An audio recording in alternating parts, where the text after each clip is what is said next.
Good morning, Newburgh. This is Pastor Steve here with our Monday Minute for November the 23rd of 2020. Got a couple of announcements that we want to get to before today's devotion, and a couple of those are simply reminders for us of lots of the things that we have coming up.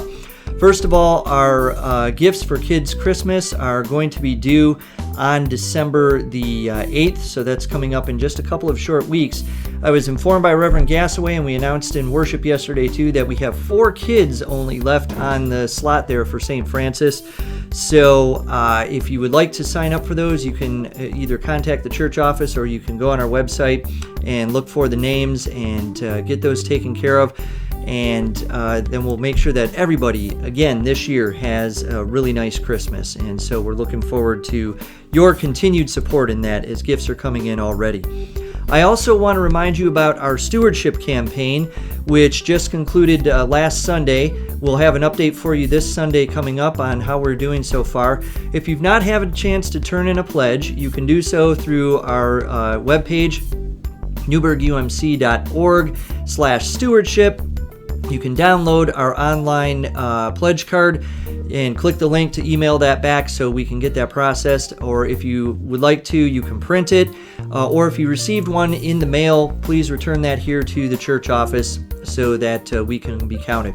We also want to remind everyone of our Thanksgiving offering for our reboot of 2020. So we are collecting those through this week as well.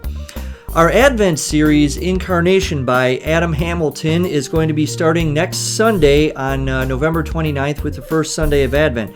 This is a congregation-wide series. It's going to involve Sunday morning. Our children will be participating via videos that will be made available on Mondays. And starting now, you can come in to pick up your children's Advent kits as well. They are available right outside of the Welcome Center if you come into the church office. Just remember to wear a mask when you do come in the building here. Our adult studies are going to take place via Zoom. Those will be on Tuesday evenings at 7 o'clock with yours truly.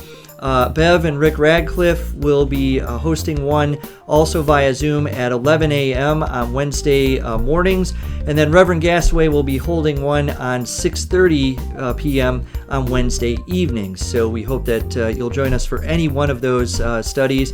You can purchase a copy of the book either through Amazon Smile. If you do that and select Newburgh, we get a portion of the proceeds back for that, so it also helps to support us there, or any of your other book retailers as well.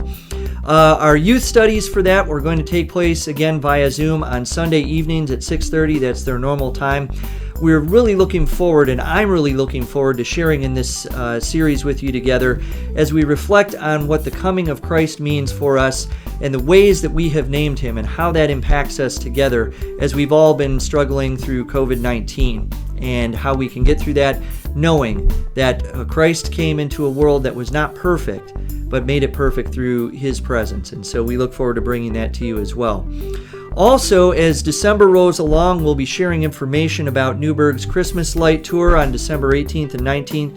And of course, we're making a lot of plans already to still have a very meaningful Advent and meaningful Christmas Eve services as well. So look for more details as those are made available.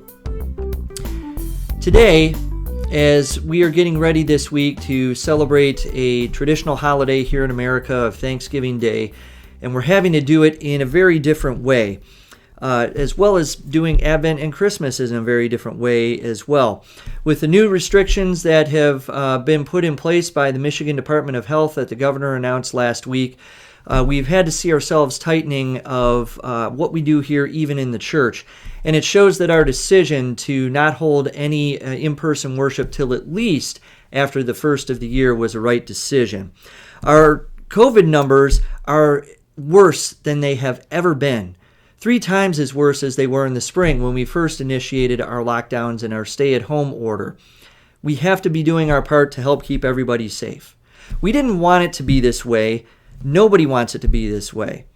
But we have to do that to make sure that we keep everybody safe. And I hope that your celebrations this week and celebrations to come will be done in a safe manner, particularly using the internet and technology if you're able. A lot of us really just want this thing to be over, myself included.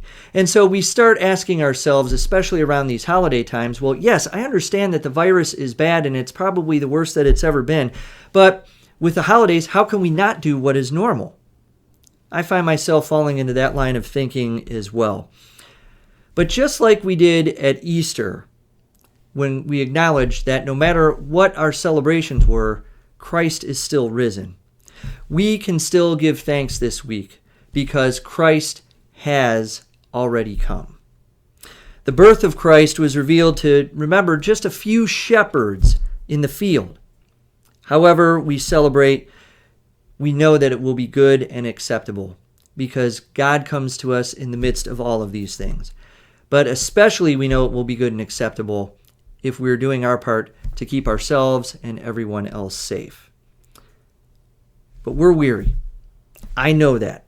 I know that I am weary. This isn't what everybody wanted. It's not what I wanted. Paul, the apostle, knew of this weariness as well when he wrote to the Corinthians, again in 2 Corinthians chapter 4.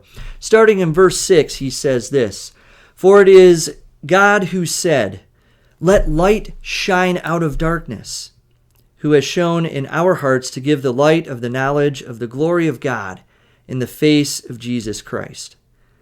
But we offer this treasure in jars of clay, so that it may be made clear that this extraordinary power belongs to God and does not come from us. We are afflicted in every way, but not crushed, perplexed, but not driven to despair, persecuted, but not forsaken, struck down, but not destroyed, always carrying in the body the death of Jesus, so that the life of Jesus may also be made visible in our bodies."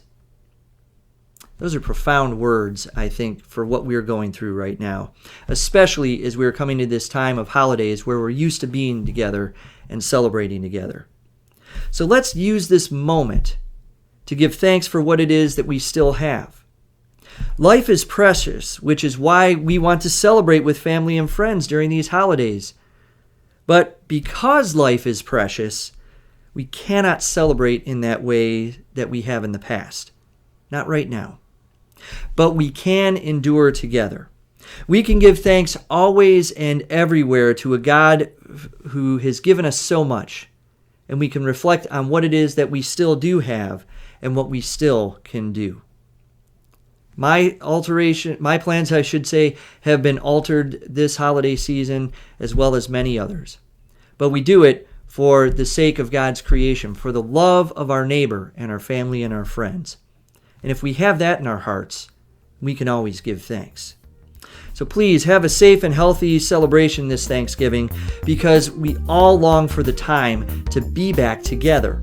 And to do that, we need to be apart physically. But in the spirit, we are united by the God who emptied God's self in the form of a helpless child, who grew to give himself for us so that we all might live. For that we give thanks in all things. And we can give thanks to a God who we do not always see, but is with us always to the end of the age. So let's be together, even though we are apart, because God is with us, and God will see us through. And for that, we can always give thanks.